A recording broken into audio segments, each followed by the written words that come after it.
It's a story of a school with a class of students that no teacher had been able to handle. 2 or 3 teachers had been run off from the school in 1 year by these unruly students. And a young man just out of college heard about the class and applied to teach at the school.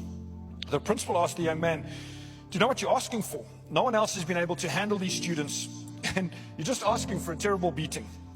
After a few moments of silent prayer, the young man looked at the principal and said, "Sir, with your consent, I accept the challenge. Please just give me a trial basis." The next morning, the young man stood before the class and he said to them, "Young people, I've come here today to conduct school, but I realize I can't do it by yourself. I must have your help." One big boy, they called him Big Tom, in the back of the room whispered to his buddies, "I won't need any help. I can take this guy down all by myself." The young teacher told the class that if they were to have school, there would have to be some rules to go by. But he also added that he would allow the students to make up the rules and that he would list them on the blackboard. This was certainly different, the students thought. One young man suggested no stealing. Another one shouted out, "Be on time for class." Pretty soon they had 10 rules listed on the board. The teacher then asked the class what the punishment should be for breaking these rules. Someone in the class suggested that if the rules were broken, they should receive 10 lashes with a rod across their back with their coat off. The teacher thought this was pretty harsh, and obviously in an earlier age than ours. So he asked the class if everybody agreed with this punishment, and the class agreed. Everything went along pretty well for the first 2 or 3 days. Then Big Tom came in one day very upset. He declared that someone had stolen his lunch. After they investigated, they came to the conclusion that little Timmy had stolen the lunch. Little Timmy admitted that he had indeed taken this lunch, and so the teacher asked him, "Do you know the punishment?" And little Timmy nodded that he did. He said, "I'm going to have to ask you to take off your coat." And Timmy said to the teacher, "I'm guilty and I'm willing to take my punishment, but please don't make me take off my coat." The teacher says, "Well, these are the rules," and everybody agreed to abide by them. And as Timmy began to unbutton this old coat, the teacher saw that he didn't have a shirt on underneath.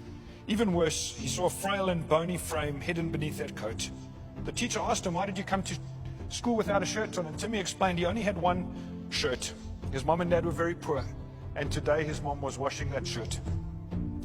The young teacher stood and looked at this frail back with the spine protruding against the skin and his ribs sticking out, and wondered how he could lay a rod on that little back.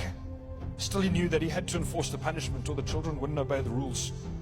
So he drew back the rod to strike little Timmy. Just then, someone stood up at the back. It was Big Tom.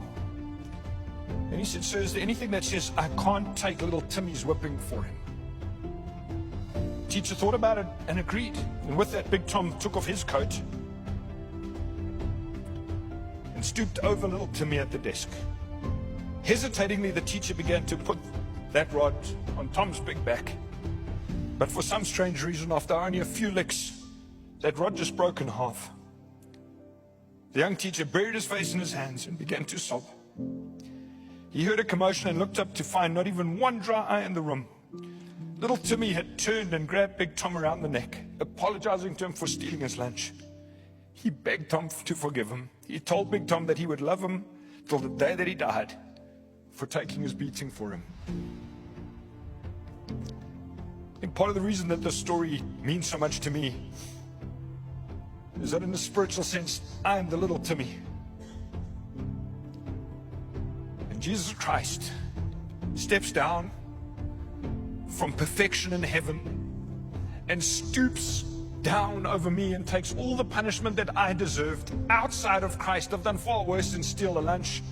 My hard attitude and my natural self towards God, my selfishness, my pride, my arrogance, all the things I choose to do. Outside of Christ, I'm a wretch, I'm pitiful, poor, blind, and naked. And I deserve eternal punishment for that. And Jesus Christ, because of His amazing grace, takes the beating on my behalf.